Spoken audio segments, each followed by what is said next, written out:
Welcome to Telangana వెలుగు. నేను మీ రాజు. ప్రస్తుతం మనతో పాటు ఎండల లక్ష్మీనారాయణ గారు ఉన్నారు, మాజీ ఎమ్మెల్యే, అలాగే భారతీయ జనతా పార్టీ సీనియర్ నాయకులు. సో లక్ష్మీనారాయణ గారు ఈ రోజు రైతుల కోసం దీక్ష చేపడుతున్నారు. సో ఆల్రెడీ ఆగస్టు 15 లోపు మేము 2 లక్షల రుణమాఫీ చేసినామని కాంగ్రెస్ పార్టీ బల్లగుద్ది చెప్తున్నారు. అయినా కూడా మీరు ఈ టైంలో రైతుల గురించి దీక్ష చేయడం ఏదో సింపతి కోసం అనుకోవచ్చా? చెబుతున్న దానికి క్షేత్రస్థాయిలో ఉన్నదానికి మరి పొంతన లేదు. వాళ్ళు చెప్పారు 41 బ్యాంకర్స్ మీటింగ్ లో 41,000 కోట్లు అన్నారు. ఆ తర్వాత బడ్జెట్ కేబినెట్ సమావేశంలో 31,000 కోట్లు అన్నారు. ఆ తర్వాత బడ్జెట్ లో 26,000 కోట్లు. ఆ తర్వాత మరి అలాట్మెంట్ ఏదైతే ఉన్నదో 17,933 కోట్లు. మరి 37 లక్షల మంది రైతులకు, 22 లక్షల మంది రైతులకు మాత్రమే ఇది రుణమాఫీ అనేది చెందింది. అందరికీ రుణమాఫీ చేస్తామని చెప్పిన ప్రభుత్వం మరి ఇది మిగతా రైతులకు రుణమాఫీ విషయంలో చేసిన మోసాన్ని, సాకులు చూపి చేసిన మోసాన్ని సరిదిద్దుకోవాలా? సరిదిద్దుకోకపోతే 10 ఏళ్ల పాలన తర్వాత ఆనాటి టిఆర్ఎస్, మొన్న ఇప్పటి బిఆర్ఎస్ కు ఏ రకంగా అయితే మరి ప్రజలు శాస్త్రి చేసిండ్రో, మరి ఒక టర్మ్ కూడా పూర్తి కాకముందే ప్రజలు రైతన్నల ఆవేశం ఆ రకమైనటువంటి శాస్త్రి జరగడానికి ఉంది. ఆ పరిస్థితి ఉంది. ఖచ్చితంగా మరి సర్దుకోండి, ఇచ్చిన హామీలకు కట్టుబడి మరి అందరికీ అమలు చేయమని చెప్పి డిమాండ్. ఇప్పుడు హైడ్రా అనేది సంచలనంగా మారింది రాష్ట్రంలో. ఎక్కడ చూసినా హైడ్రానే అనిపిస్తుంది.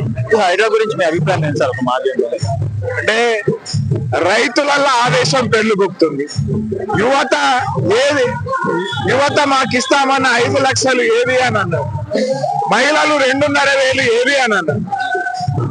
మరి ఈ దృష్టి మరల్చడం కోసం హైడ్రా ఈ రకమైనటువంటి ఇది దృష్టి మరల్చడానికి చేపట్టిన చర్య గాని ఒక ఆలోచనతో చేస్తున్నటువంటి చర్య కాదు.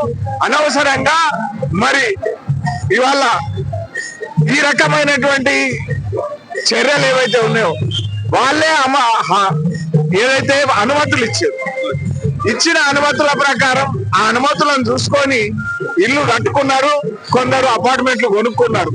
మరి వాళ్ళ అనుమతులు ఇచ్చిన వాళ్ళను బాధ్యులను కాకుండా అనుమతిని చూసి కొనుక్కున్న వాళ్ళను మరి టార్గెట్ చేస్తున్న పరిస్థితి ఏదైతే ఉందో ఇది దృష్టి మరల్చడానికి తప్ప మరొకటి కాదు.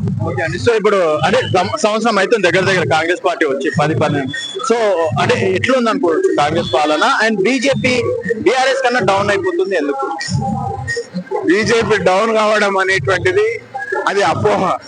నివురు కప్పిన నిప్పులాగా బీజేపీ ఉన్నది. ఆ సర్కారు చూసినాం. మరి ఈ సర్కారు వీళ్ళకి అవకాశం ఇచ్చడం దొందే. నరేంద్ర మోడీ గారు నేతృత్వంలో భారతీయ జనతా పార్టీ ఏది చెప్తుందో అది చేస్తుంది, చెప్పని కూడా చేస్తుంది, కానీ చెప్పి మోసం చెయ్యదు అనేటువంటి ప్రజల నిర్ణయం. ఇవాళ నమ్మకం భారతీయ జనతా పార్టీ పట్ల ఉన్నది.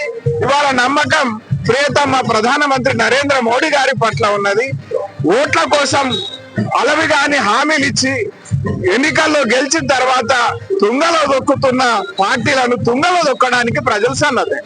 సో మొత్తానికైతే నెక్స్ట్ మాత్రం బీజేపీకి అవకాశం ఇస్తారని చెప్పి ఎండల లక్ష్మీనారాయణ గారు అంటున్నారు. ఇది ఎండల లక్ష్మీనారాయణ గారితో స్పెషల్.